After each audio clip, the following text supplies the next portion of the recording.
A closed heart is a heart that is scared to suffer.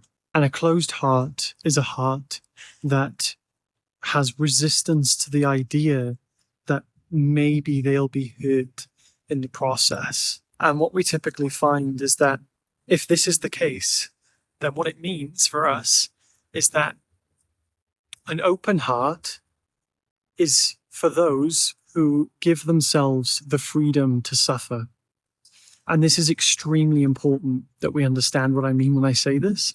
I made a video on this and there was a few comments that couldn't understand what I meant when I said this or the place from which it came. We have to be very specific when we are talking about suffering.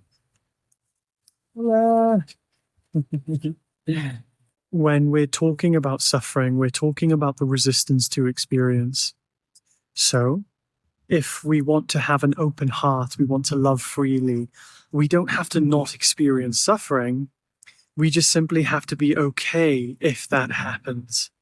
And what this does is it gives us this, by nature of that desire, it gives us this absolute freedom to do what we really want to do. And that is what we call an open heart. It's just loving unconditionally. We're just doing it just like a baby would, with no thought as to whether we'll get hurt, no fear as to whether we'll get hurt, because we know that if that does happen, we're okay because we're going to give ourselves the freedom to suffer. Now, what's important is that we don't just have this intellectual idea and then just continue suffering for the rest of our lives. Typically, for most people watching this, I would imagine that you know yourself to be pure, infinite being or pure consciousness from which there is no suffering that takes place. But oftentimes it can feel like, but somehow I'm still suffering. I know myself to be peace. I know myself to be happiness itself. But for some reason, I still suffer. And what we typically find is this is simply because we are resisting our suffering. We have previous conditioning from the past that comes into the future. And what we find is that we resist a current experience made of a past experience. Tell me, what do you think would happen if you resisted your suffering? In other words, if you wanted to get rid of your suffering. If you wanted to get rid of your suffering, you would be doing the very thing that created the suffering in the first place. So if we want to truly remove our suffering, we have to remove the desire to remove it, because that itself is what is perpetuating the suffering to take place. So what we can do to really surrender and open ourselves up to true love and to true feelings. This isn't just about finding romance. This isn't just about finding a person. This is about truly surrendering to life. It's truly surrendering to the romance with life. And we cannot be in a romance with life if we're resisting it. And we cannot be in a romance with life if we are scared of what might happen if we do. This is going to prevent us from doing that. So the first fundamental step is to give yourself that freedom to suffer and allow yourself the freedom to be. And in that freedom, you will find that you will start to recognize that you are free. You are that freedom you just give yourself. And slowly that will gradually begin to become your experience.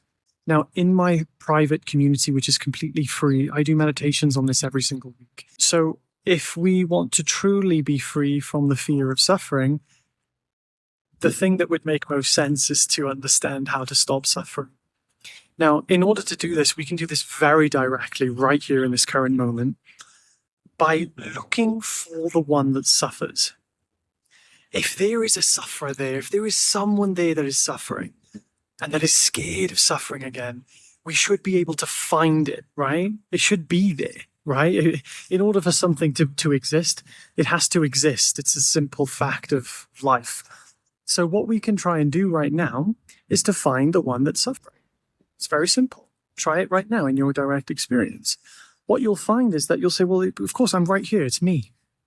Well, where is the you that is suffering? Go to that one and you'll find, okay, I feel that there's this sensation and I feel this fear or this anxiety. Okay, well, what is it made of? Well, it's made of, I don't know, it's some kind of sensation. Okay, well, Are you that emotion? No, I'm not. Okay, well, where are you? If you're the one suffering, where is that one? I don't know actually. Let me try and find it. Okay, well, it's like in my head. I'm here, maybe in my brain. Okay, well, tell me your direct experience of you in your brain. When you go there, you'll find that wherever you go, you won't find this object that is you that suffers. You'll never find it. You'll probably come to the realization that the closer you look, the one that you appear to be seems to vanish if you're doing this exploration correctly. And I can show you how to do this in my private community if you want to click the link in the description. So every time you look, the you, this objective self, seems to vanish. What could that mean? Maybe it means that there is no objective you that suffers to begin with. Now ask yourself this: is the one who is looking for the one that is suffering, suffering? You'll find that it's not, obviously, because by definition, the one that is looking for the one that is suffering is obviously not suffering.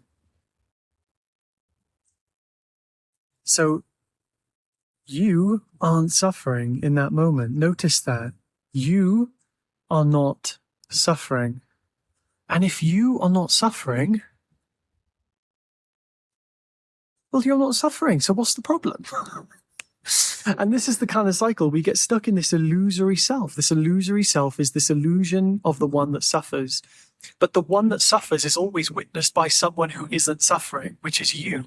So what you're doing is you're contracting yourself into this illusory perspective, and you are holding yourself in a place of suffering when it isn't actually true. It's an illusory perspective.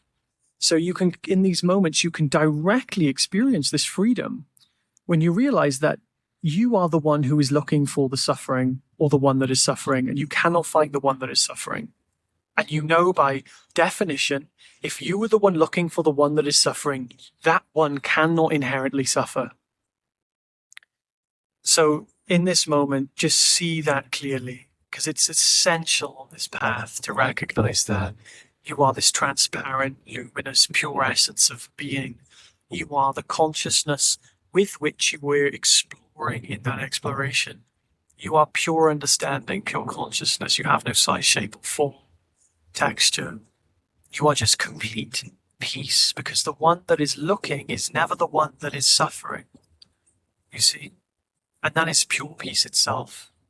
So this is how you can open your heart, and hopefully this has opened your mind as well.